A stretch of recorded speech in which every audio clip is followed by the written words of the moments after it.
როგორ შევიტანოთ აქტივები საქართველოს ბანკის გადარიცხვით?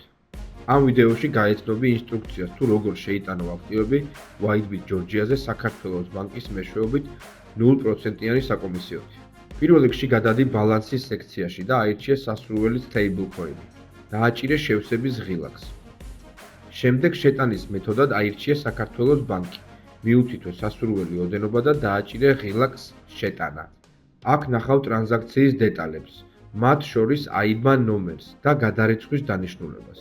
ეს დეტალები აუცილებელია ტრანზაქციის შესასრულებლად. შედი საქართველოს ბანკის ინტერნეტ ბანკის ანგარიშზე და გადადის სხვასთან გადარიცხვის სექციაზე. ჩაწერე WhiteBit-ის IBAN ნომერი მიმღების ანგარიშის ველში. მიუთითე სასურველი ოდენობა. შემდეგ დაბრუნდი WhiteBit-ზე, დააკოპირე დანიშნულება და გადმოიტანე შესაბამის ველში. დააჭირე გადარიცხვას და დაადასტურე ტრანზაქცია. დარწმუნდი, რომ გადარიცხვის ყველა დეტალი სწორია. ტრანზაქცია რამდენიმე წუთში დამუშავდება და აქტივების შენი ანგარიშის ბალანსი აისახება. გადმოწერე WhiteBit Georgia-ს აპლიკაცია და შეიტანე აქტივები იდენტური პროცედურით. შეავსე შენი ბალანსი და დაიწყე შენი კრიპტო მოგზაურობა WhiteBit-თან ერთად.